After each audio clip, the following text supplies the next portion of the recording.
What are you getting all excited about? Huh? Huh? What?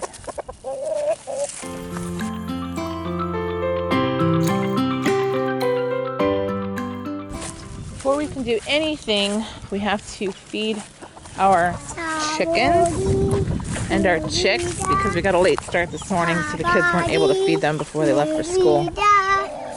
Yes. Oh my goodness, they are very hungry. The chicks are hungry. I gotta get them their food. Alright guys, let's go get the chicks their food. Okay. I need to check on this chicken in here. I put her in here because they were pecking at her tail so bad the other day. She started bleeding, and then of course they all started pecking on it some more. So, let me see. You spilled your water. Did you spill your water? How's your butt doing? You pecked her tail right off. It's terrible. Hi, sweetheart. What you doing? Huh? What are you doing? Can I get you some more water? Yeah. Yeah, looks like it. Looks like you need more water. Looks like you stopped bleeding. Alright, we'll come back to you. Okay.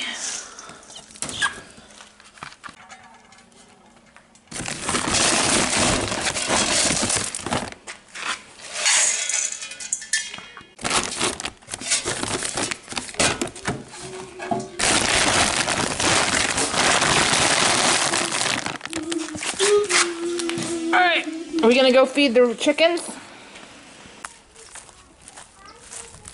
Alright. Now one of these chickens, I have this death fear because one of these chickens keeps getting out and I don't know how. And we are going to end up with, I just know it, I've got a bunch of seedlings over there. We're just going to end up with a bunch of seedlings going bye-byes. Alright, chickies. Ready?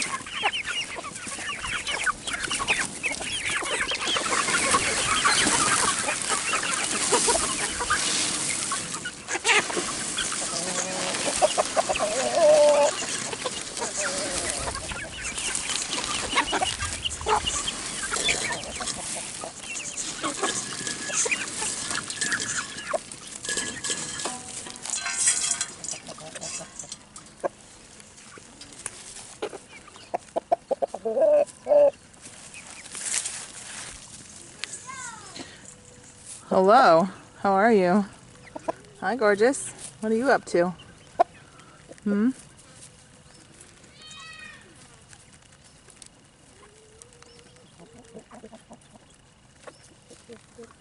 That's a nice sound. Happy chickens.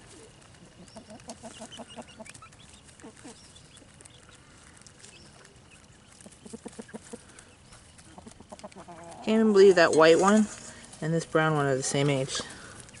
Crazy! I guess it's not brown, it's more like a red. That's crazy, that's the same age. Alright, I'll finish the chores.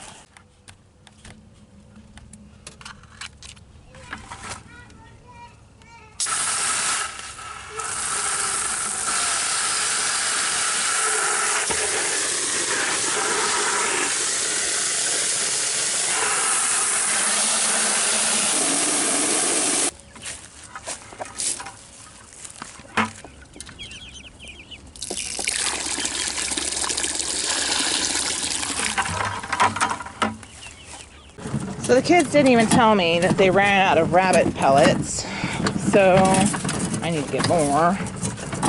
So that means I gotta cut some fresh grass for them. So this is my experimental grass that I got from Texas A&M called PMN Mott. The plan is to plant this out all over so that the animals can eat it. Clearly, if it's this tall, the sheep are going to have a problem getting to it. But the idea, see, this is taller than me. Okay, see my hand? That's level with my face. So you can see how tall it is. My head, top of my head's probably here. I can walk beneath this. I'm holding it level with my face right now. So it's a jungle. It's turning into a jungle. But the plan is to cut them all the way down to the ground down here, and then we're going to use the grinder and try to make silage. And hopefully it'll still be good and edible for the rabbits and the sheep, because normally this grass, I mean, look how beautiful it is. This is a pearl millet and Napier grass hybrid. It's a sterile, so it's not invasive because it's sterile. It doesn't produce any seeds at all. It spreads by rhizomes in the ground, but I mean, if you keep it trimmed up and animals on it. This plot right here is my initial experimental plot, and we're going to trim it down and then use it for to plant out too. The stakes, we can use them to plant out all over the yard. That's the plan. The yard. We have 1.25 acres. That's it. That's all we're working with. Good morning, everybody. I wanted to take a few seconds to address something. I get accused of sometimes of being this whole homesteading and prepping and self-sufficiency, and you have to be quiet, honey, okay? But I'm just doing it because I'm afraid of something, or I'm doing it out of, I think the world is going to end or something like that. More than anything, it really has to do with being independent. I don't like being dependent, because when you're dependent, it's easier for people to control you and interfere with your life. And for example, and when you're dependent on the food system, you don't have a whole lot of say in how your food is produced and what goes into your food. I'm a firm believer that the more diversity we have in our system, the entire system, no matter what system, the more diversity we have in the system, the better off we are. And I realize the more diversity, there's an algorithm that I'm actually working on trying to work out the math on this. But I believe that they're proportionate to each other. That when your resiliency goes up, I mean, your resiliency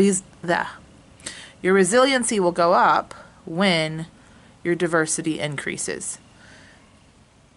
But when your diversity increases, your simplicity goes down. So you'll have a more complex system, but it requires your efficiency will go down. So it's not as an efficient system. So there are some drawbacks to it, of course, but I think it ends up being worth it for better health, for food independence. It makes a lot of sense. So for us, that's why I do it. Fear doesn't really have anything to do with it. Of course, in our situation now, with everything that's going on, I think it makes a lot more sense, and provides a lot more security. But that's not really my why. My why is more health and food independence, and the safety or food security is just it's really a side benefit that especially now can be really important. But I don't let worry get to me. Worry is not a good emotion. Worry just is a waste of energy and a time drain, and I don't like it. I don't let myself worry, because even though I do keep I keep abreast of everything that's going on. I pay a lot of attention, actually. But I don't let worry get to me. Don't worry. Worry never gets you anywhere. All right. Today I have a lot of planting to do. I'm going to go over, I started on it earlier, and then I didn't get around to finishing it because it started raining. So we'll get on it.